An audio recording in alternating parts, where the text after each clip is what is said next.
सबके प्रणाम करे छी। आई हम अहाँ के सामने मूरन के गीत सुनावा जा रहल छी। जहाँ सब अखन तक हमारे चैनल के सब्सक्राइब नहीं के लिए तो हमारे चैनल के सब्सक्राइब करूँ और हमारे गीत के बेसी से बेसी शेयर करूँ और कमेंट द्वारा हमारा लिख के बताओ कि अहाँ सबके गीत केहन लागे। गीत सुनावे छी।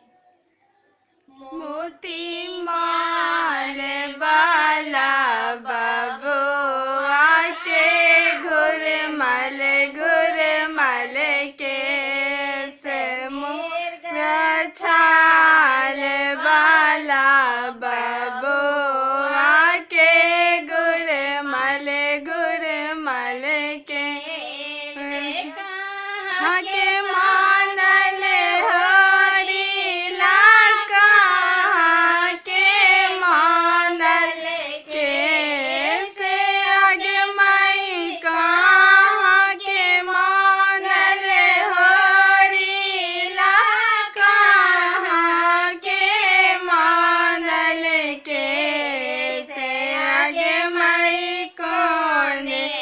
बाबा के आंगना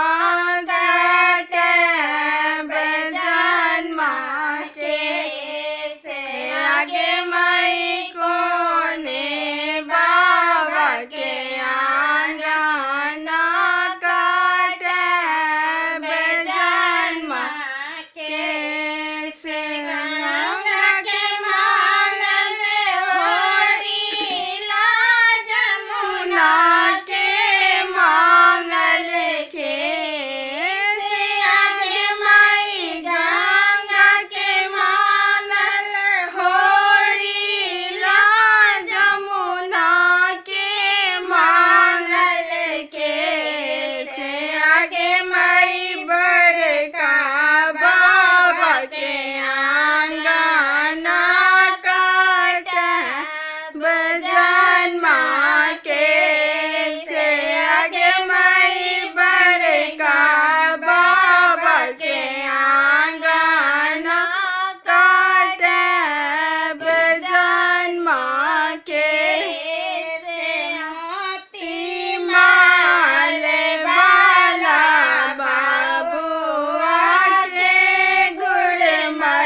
गुड़ मल के